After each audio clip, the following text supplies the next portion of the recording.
Shopify grows your business no matter how far or big you grow. Shopify is the global commerce platform that helps you sell at every stage of your business. Whether you're selling your fans' next favorite shirt or an exclusive piece of podcast merch, Shopify helps you sell everywhere. Shopify powers 10% of all e-commerce in the U.S. Allbirds, Rothy's, Brooklinen, and millions of other entrepreneurs of every size across 175 countries.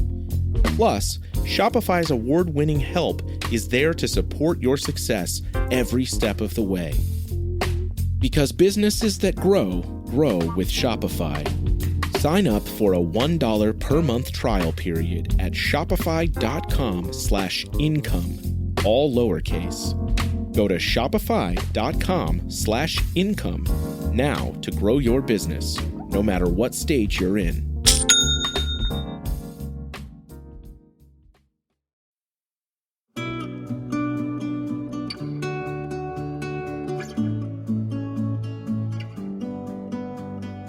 Is there anything better than a really good vacation?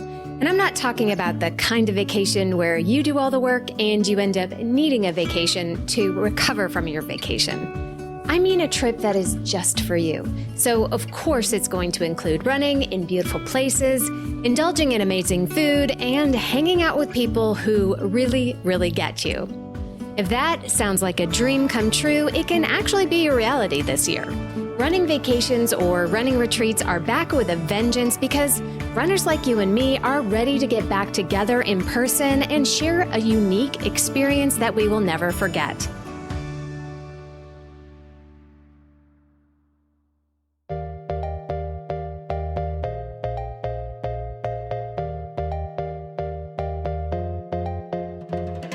Welcome to The Planted Runner. I'm Coach Claire Bartholic, and my mission is to help you improve your running, your mindset, and your life with science-backed training and plant-based nutrition. In this conversation, I'll be talking with Sarah Bowen Shea of Another Mother Runner, who has been leading running retreats for over a decade.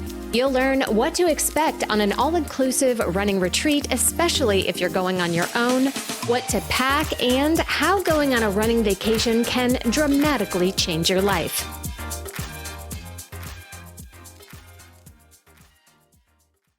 A running retreat changed my life because I was hired as a coach a few weeks later, and now this is my career, which is clearly not everyone's path. But I still consider the runners that I met that year to be my friends, and I cherish the memories of all the running trips I've been on since.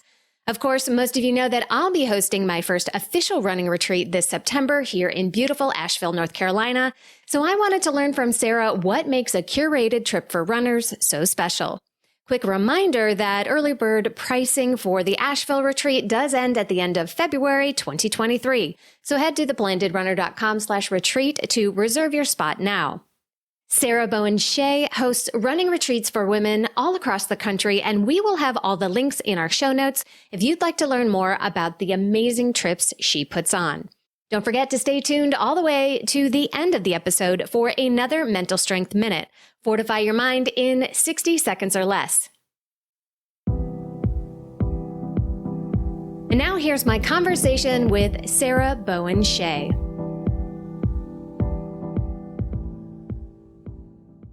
Welcome to The Planted Runner, Sarah. I'm delighted to be here, Claire. So today I want to get into the topic of running retreats, runcations. You are an expert in these. You've hosted quite a few of these, I'm sure. And I first want to start by saying my life entirely changed when I went on one of these running retreats, and I'm sure they are very impactful for other people as well. So let's get started with why you love them so much. Well, so much of our lives these days is lived online, particularly, Another Mother Runner is largely a virtual community. And so to be able to meet the people that you've seen posts from, that you've, seen Instagram photos of, all those things, to be able to meet those people IRL in real life is just so much fun and just really can make, as you say, a difference in people's lives. Absolutely. And, as I look out my window today, I'm looking at the cold and gray, and it's probably going to be rainy. And, running retreats are usually in really nice, fun spots. Tell me some of the places that you host retreats. So we kicked it off in 2015 in not a place that some people might think as an ideal running retreat location. It was Little Rock, Arkansas. What? So it was a little bit of a heavy rock to push up the hill to sell it. But I got to say, Little Rock, Arkansas, an utterly charming place with great running along, I guess that's the Arkansas River. So really beautiful trail right there along the river. And so we started that in 2015, like I said, and we've had it in Cape Cod twice, out in Massachusetts. So running along, a beachside trail. We have gone to Hilton Head Island in South Carolina 3 times. That's our biggest one. We're going back there again for a 3rd time. Our hotel looks right out onto the beach. We in the past have had a race on the beach itself, very hard packed sand, very flat. We've gone to, we find that going to kind of out of the way places, case in point, Little Rock, Arkansas. We've also gone to Spokane, Washington. We've gone to Ogden, Utah, where we took part. We oftentimes have a race as the cornerstone of our retreats. And so we got to take part for that when we did the Ogden Marathon, or people could choose the half marathon or even the marathon relay. We went to Eau Claire, Wisconsin, where I had a ton of fun doing the marathon relay with some retreat attendees. So just going to places that I love, a cute, charming town. And so we try to find spots like that. And when it came to Little Rock, I was in my hotel at this amazing historic hotel, and we'd been wanting to have a retreat for years. And I was brushing my teeth, and I thought, this is it. This is where we're going to have it. So, and fantastic food. I'm all about food.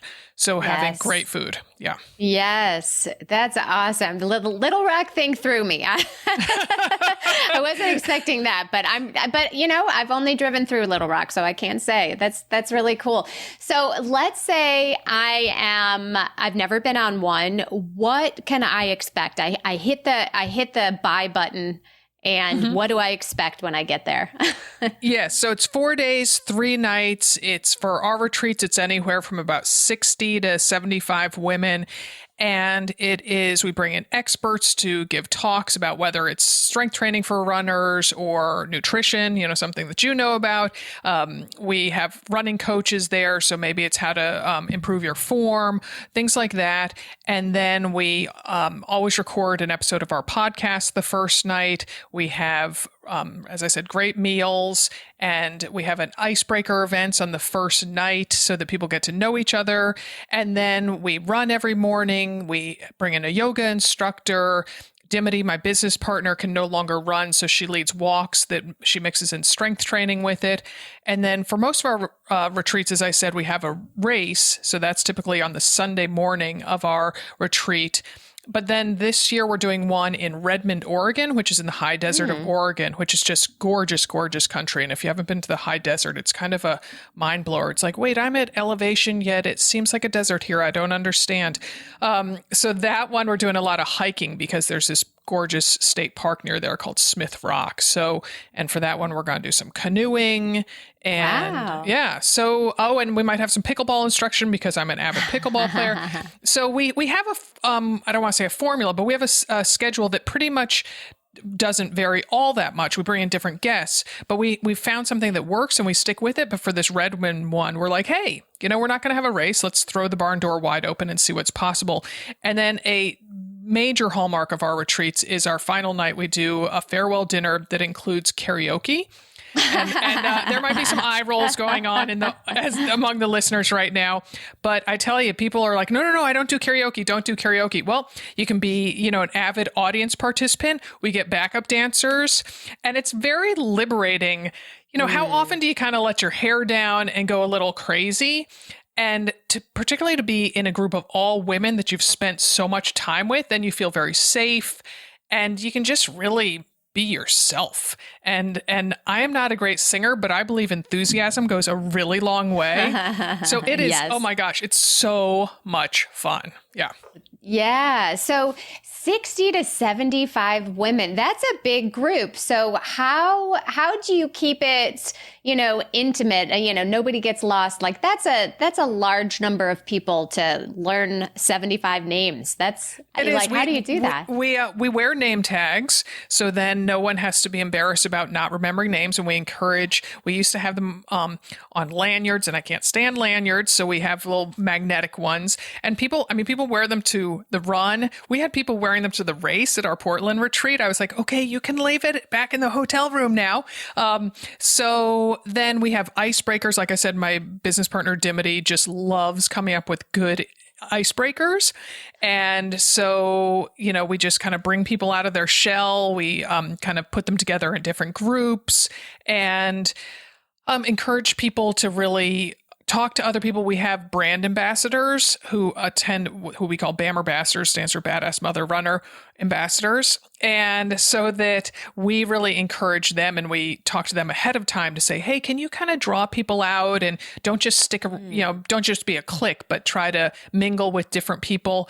And then Dimity and I at retreats oftentimes feel like, I guess, brides at a wedding, because we make a point of going around and talking to different people, not always eating meals with the same people. And it's kind of funny because when I've had people, we get a lot of people come to numerous ones of our retreats.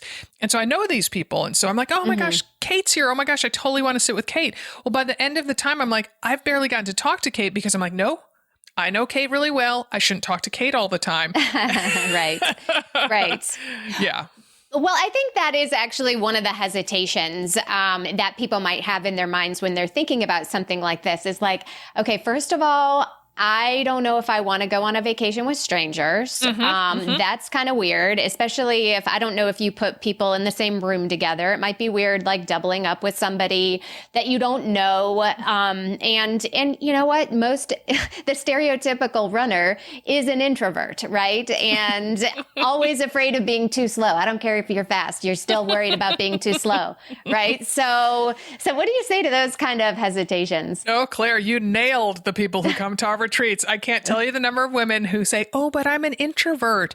It's like, no, just put yourself out there. But we do a couple things. We have a private Facebook group. Once you register for our retreat, then you get entered into this Facebook community so that you can get to know people. You can, maybe carpool if you're you're flying when you go to Hilton Head, if you're flying into Savannah, hey, anybody else getting in around noon? Can I hop a ride with you? And kind of talking about, oh, I'm training for the half marathon. How's it going for you? So that people start to talk to each other that way. They choose whether they have roommates or not. And so then they can connect with people on that Facebook page to find a roommate that they feel compatible with. And then, like I said, we play the icebreaker games, and we just remind people that they're all in the same boat. And we find so many women come to these events by themselves, and they leave with, 40 best friends. And so that there's just so many shared laughs. And we always say no questions too basic or too much information. And, you're not allowed to say you're slow. And so that when we have runs, we have people of different paces who lead the runs. And I got to tell you, I've been injured at a lot of our retreats. And like I said, Dimity doesn't run anymore. So even people who aren't runners, maybe they're injured as well. I've gone swimming with people at Hilton Head. We have this beautiful pool there. So we've gone swimming at the same time together.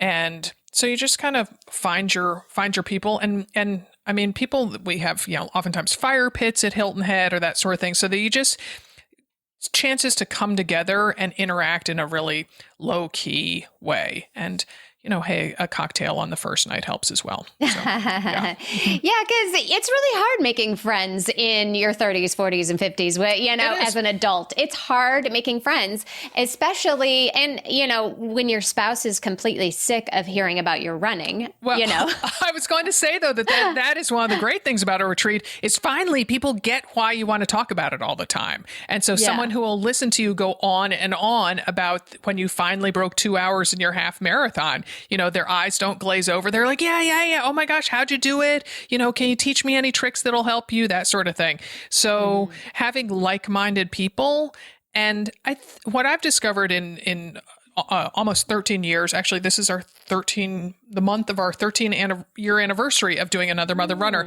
Is that there's far more commonalities between runners than there are differences, no matter what part of the country you're from. And that just being able to share that and to come together. And I mean, heck, we had a retreat right around the 2016 election, and there was just no friction. There was no contention, nothing. It was just like, hey, we are here. We're going to talk about running and maybe some topics about our kids and food and gut issues, and just being able to share anything and everything is really powerful. Yeah, I absolutely love it. So, another hesitation that I know people have is, they're looking online, they want to do it, they're nervous about, am I going to fit in? And then, these things aren't exactly cheap because most of these are, in a destination. It's all inclusive. You get your food, you get nice lodging, hopefully, they're not cheap. And so people might be a little hesitant to press the button, and the refund policies can be quite strict. So can you kind of talk about that and, as a business owner, your side of it, and the flip side as a runner that's, a little worried about that? Well, it's also because here you are as a, given the name of our business, most of the people who attend our retreats, but not all by any means, are moms. And so, or, they maybe just have other people in their lives to be taken care of. So to say, I'm going to spend all that money on myself. It's not like, okay, here we spend all this money and all 6 of us get to go to Disneyland. No. It's, I'm leaving you all and I spent a bunch of money to do it. So I get it. But it's about Another Mother Runner from the get-go has always been about putting yourself first on your to-do list at least once a day. So this is kind of the Uber version of that. The you're putting yourself first on your vacation list. And I mean, the number of repeat retreaters we get is astounding. And it tells me that it is completely worth the money. And that it's, we always ask, we do a post-retreat survey, and we ask if, what speaker did you like best? Did you find that there was enough running? Would you have liked more, kind of relaxing activities, whatever? And then we also say, was it a good value? And almost everyone says they got more than they thought they paid for, and that they would totally do it again. So, and our numbers bear that out. And so to your question about refund policy, we had an interesting thing. We planned for a retreat here in Portland, Oregon, where I'm based. Our business is based here. And it was scheduled for October of 2020. And that date might ring some bells for you. So there was no retreat happening in October of 2020. So we postponed it a year. And then that was when Delta was rearing its ugly head. So we postponed it again. And and we finally had it last October of 2022. It was a rousing success. And all these people just stuck with us and were like, yep, just keep rolling my money over and over again. And because we offered people at one point, I guess for 2021, we said, if you want, you can transfer to a different retreat. And they were like, no, I'm looking to come into Oregon, never been to Oregon before. And so it's just, we do offer refunds. It depends on how far out you are from the event. If you're 250 days out, you get more than if you're 60 days out, whatever, because we do have hard costs in it.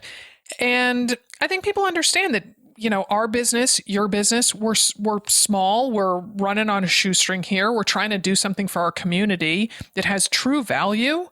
And it's not like we're getting rich off of doing this. Right. So, and I'm just really pleased that I get to enjoy it all as part of my job.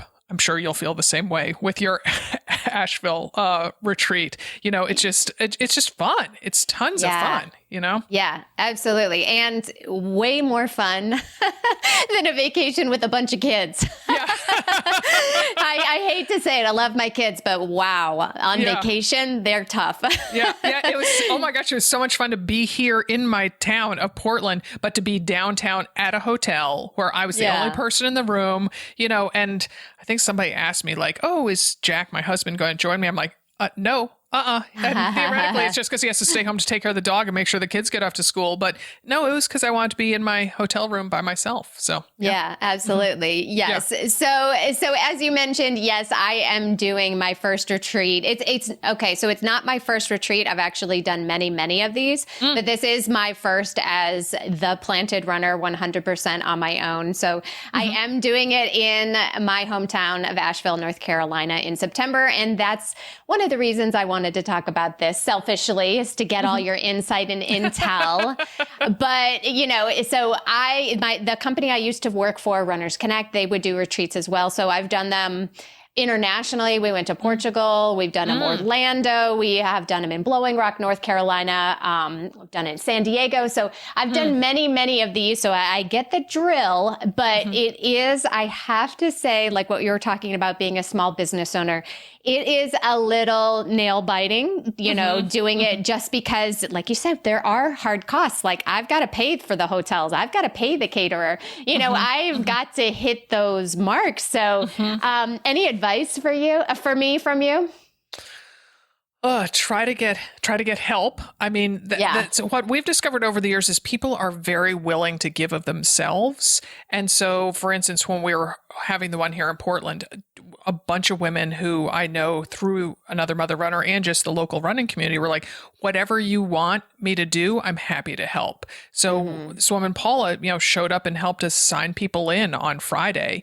And, and then, to pay her for it, we, she stuck around and enjoyed the welcome reception and the podcast recording. So, and, I think we gave her a swag bag. So, because don't forget the swag bags. That always makes for an excellent retreat.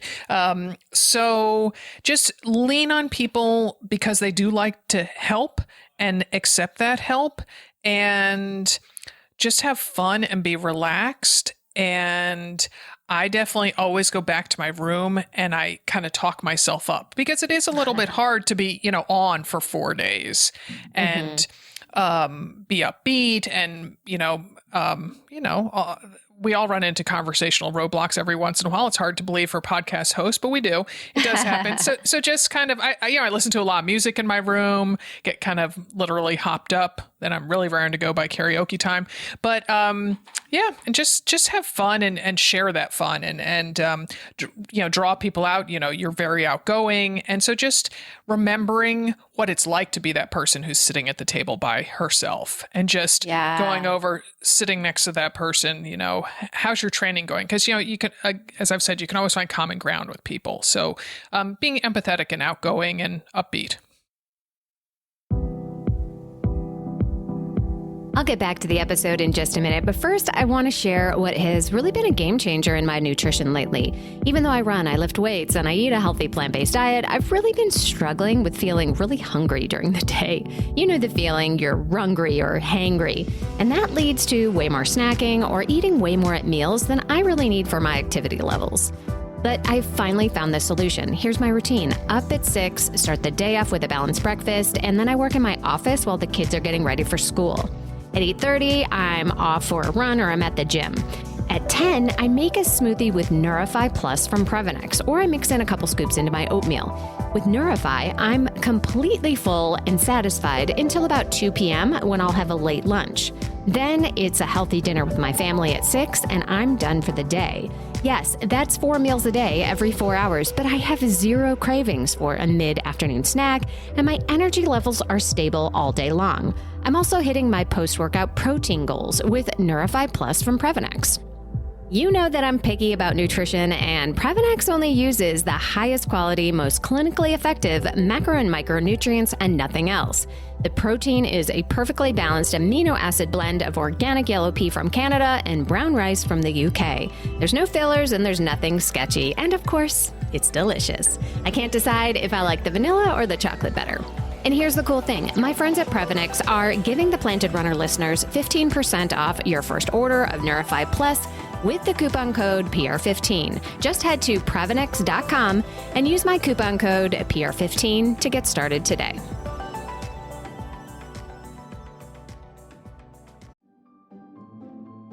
Greetings from Evergreen Podcasts. We're rolling out a listener survey and we want to hear from you. The information in the survey will help us gather statistics and in turn make our shows more appealing to advertisers. I know most people don't like ads, but this is one of the only ways our shows make money and help keep their lights on. We promise it will only take a few minutes, but the impact on our podcasts will be tremendous. As a token of our appreciation, we'll randomly select one lucky participant each month to win an exclusive merchandise package from Evergreen Podcasts. Head to evergreenpodcast.com/listenersurvey to help a show and possibly get some free stuff for doing so. We can't thank you enough for the support. Now back to the show.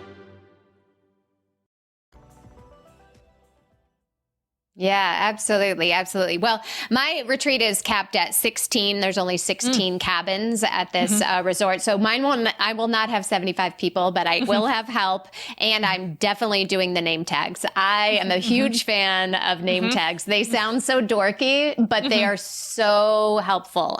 Yeah. Well, having seen the cabins, I love those A-frame cabins there. You should do ones, that are kind of made of wood or something like that. Oh my gosh, how cute. I'm sure your kids went to sleepaway camp or whatnot and came home with their camp name on a little log or something. You should do something that's kind of organic material. I love that. And the magnet, I was just going to go with the stick on, hello, my name is, but no, we'll do the magnet thing. Definitely. Well, and also the name tags, then we'll show, if they don't eat meat, obviously I'm thinking that is not, that's an understood thing at your retreat. Yes. But also, during COVID, we did, when we met in October of 2022, there were still some people who were like, not into the hugging thing, give them a little space. So we would have either a red, a yellow, or a green reusable little sticker that you put on it. And so it meant like, yes, I'm open to you standing close to me and us talking, or no, give me some space. So you can use the name tag for a lot of different things. Cool. Multifunctional. Cool. Yeah. Okay, so now I want to get into the really important part of it. What should I pack? We do a packing list ahead of time and we send it out and we kind of break it up by, these are what you're going to wear. If we have a race, like in Hilton Head, we have a race, here's what you pack for race day. Here are, what you should wear for the sessions, because our sessions are kind of active. So you don't want to show up, in your, little, fancy clothes or a skirt or something like that, show up in yoga pants or capris or whatever. And then talk about what you're going to need for the evening. And I assume in Asheville, it might get kind of chilly in the evening. So letting people know that ahead of time, and you sort of assume that they're adults, but also there is a bit of summer campness to it. So getting that packing list, we're not asking people to put name tags in the back of their clothes so they don't, take home someone else's t-shirt. But but giving them a packing list is very helpful. And we also provide a PDF of the schedule ahead of time, because you will be surprised how people are planners and they want to know what they're going to do. And particularly if it comes during, if yours is in September, I would assume that for a lot of people, that's before their race cycle, Absolutely. So it's during their, they're training for Chicago, they're training for New York, whatever it is. Exactly. And so they want to know, well, I have a 15 miler on my schedule that weekend. How much running am I going to get in? So it creates a sense of calmness and lets them be a more relaxed mindset if they know ahead of time what they're getting, because, you kind of get the type A's all the way to the type Z's. We had a woman at one of our retreats in Spokane.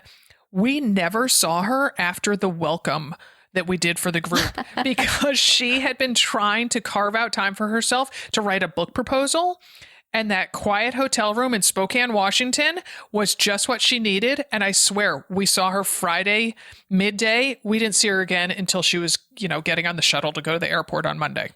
Oh, funny. Yeah. So I was like, okay, you missed a really great time, but she got her book proposal done. So. Oh, good for her. That's not easy. Yeah.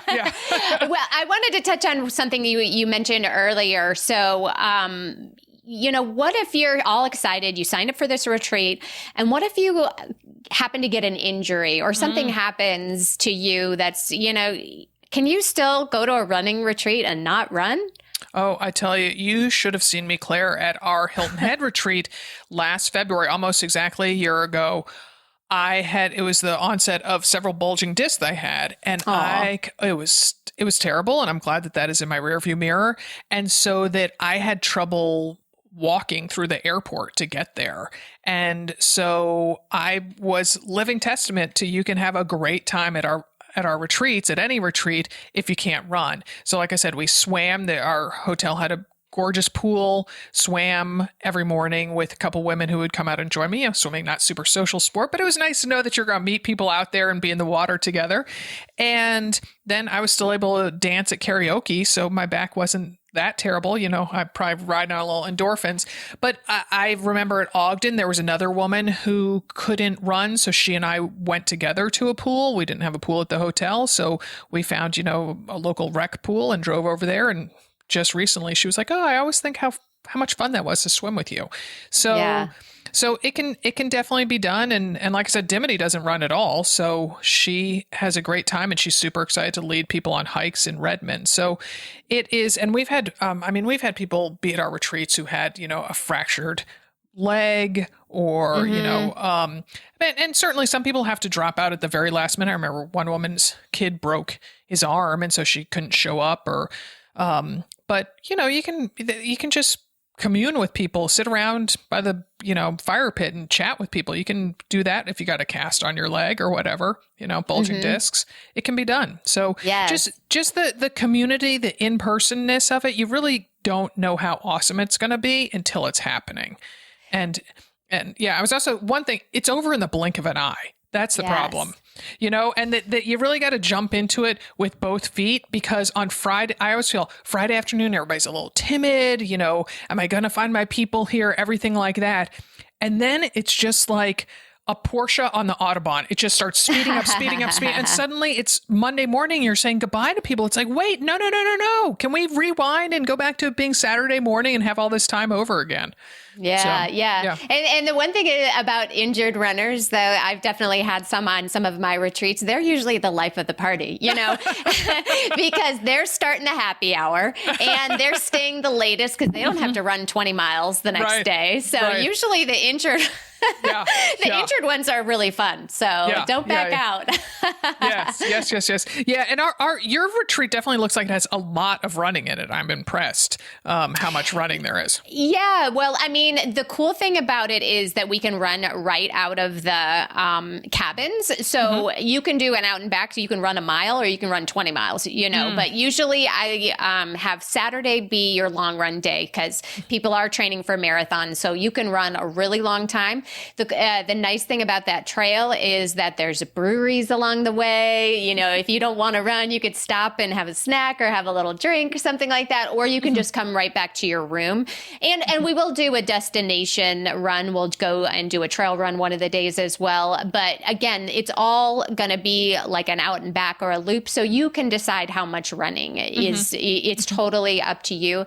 And we'll have several groups. So it's not going to be like you have to run 10 miles or something like that. No, it's going to be do what you want. And the way that it's set up is really conducive to that. So I'm really excited. Oh, and it's so beautiful. I used to be a freelance journalist a million years ago, and I got to go on these press trips, and Reebok took a bunch of us in it was probably the mid 90s to the Nantahala Outdoor Center there in Asheville. And oh my goodness, it was right around the time that The Last of the Mohicans with Daniel Day-Lewis came out. And it was filmed right around there, I believe. It was, yes. And so it was, it looks like those virgin forests that, James Fenimore Cooper wrote about. It was pretty amazing. So it's a truly special location. Yeah, we've had a couple of big movies. So Last of the Mohicans, some of the Hunger Games was filmed around here. Dirty Dancing, that lake scene. No way. Yeah, oh, no. that's not that far away. Come on. No. I can't believe that. Well, maybe some of it was. I don't think they did that whole thing, but that lake scene where she's that's here. So a lot of big movie scene here. Definitely. Oh my gosh, you're like us being like, Twilight was filmed around here in Portland and out in the gorge, and Goonies out at the coast. Like we can go toe for which movies were filmed near us. Yes. Awesome. So I'd love to kind of wrap it up with some of your favorite memories. Do you have any stories of just how women bonded? I mean, many of these people who have met on these retreats are still friends years and years later. It's like college, You're still friends. So, I mean, is there anything that stands out in particular, some memories of some of these trips of the women that you've met and honestly, the lives that you've changed by doing this? Well, I mean, definitely going back to Little Rock, there are still women from our Little Rock retreat. Again, that was 8 years ago this April, who over the years then get together in different parts of the country, meet up to do races and hang out together. So their friendship's going strong. I know they're on Marco Polo, chats or whatever. And so the friendships are formed and forged with a very serious bond, and seeing each other through, cancer diagnoses and, parents going through Alzheimer's, everything, getting to share that with people. Perhaps the most epic thing, unfortunately, I missed, we had at our second Cape Cod retreat. I had to, my son's a dancer and he was in a performance that I flew home early for, but the race turned out to be this wicked nor'easter. And so the photos of it, I mean, we always have a cheer section for our races, and there are all these women, with garbage bags and, the ponchos and all this stuff. And I mean, it was terrible racing weather, but to hear those women talk about it, it is a memory that shines so brightly in their minds, because they just feel so badass about, living through it and being able to share that with people, and to know, instead of just saying, oh, wow, I was in this race that was a nor'easter, and you're like, okay, I bet that was bad, to be like, yeah, I was there. Oh my gosh, remember your shoes got so heavy. So, and then, I mean, we've done some things that are, interesting. We try to mix things up, like I said. And so in Portland, we had people had said, oh, we wish you'd have a kind of give back to the community type element to the retreat.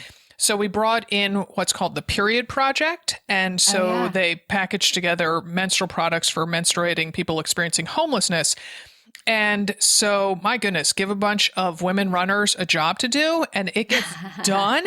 And so there they are. We're in a hotel conference room, and there are tables just piled high with tampons and pads and kind of these wipes, and they are just packaging them up, and it was just like squirrels scurrying around right before wintertime with nuts. And I mean, they finished, and they had brought in, the organizer had brought in some Girl Scouts, because this was one of their projects as well.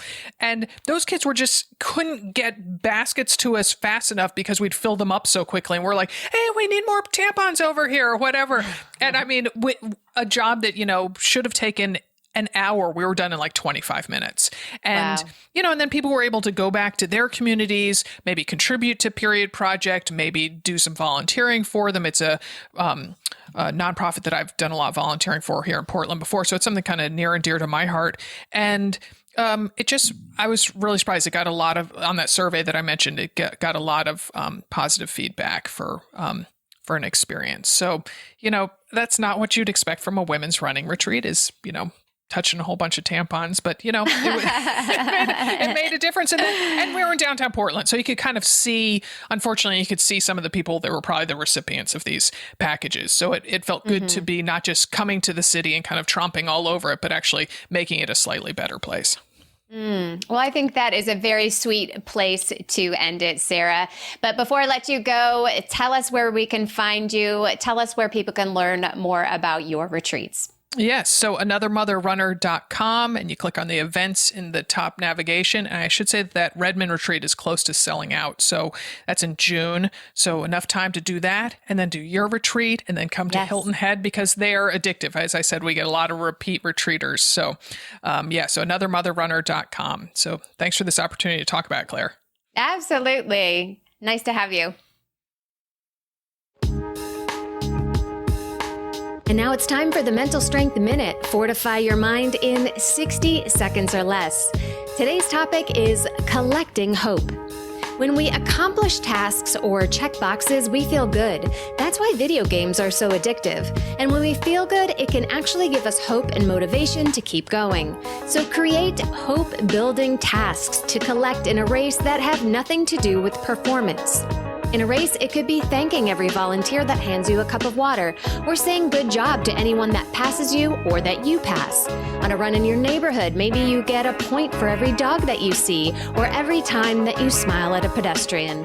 Collecting these feel-good points as often as you can might not always make you run faster, but it can certainly make the run a lot more enjoyable.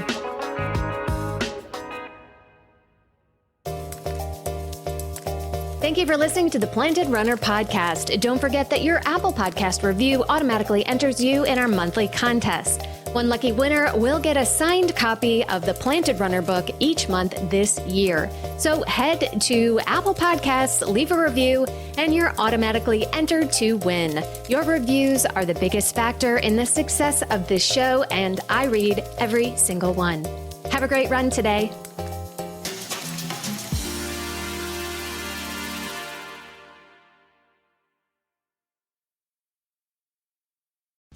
There is no hood like parenthood. When you meet a fellow parent, you just kind of get each other on a whole nother level. Hi, I'm Kanika Chadda Gupta. I'm a former CNN journalist, mom of 3, including twins, and host of That's Total Mom Sense, the podcast. I interview change makers on their life lessons, legacy, and superpower of intuition, aka their mom sense and dad sense. I've had some pretty amazing parents on my show. Hey, what's up? I'm Kelly Rowland. Hi, this is Chelsea Clinton. It's me, Bobby Brown. Can't wait to share my story. Episodes release every Thursday. Subscribe wherever you listen to podcasts and on YouTube. Join my tribe at that'stotalmomsense.com and follow me on Instagram at Kanika Chadda Gupta. I'm thrilled to be on this journey with you.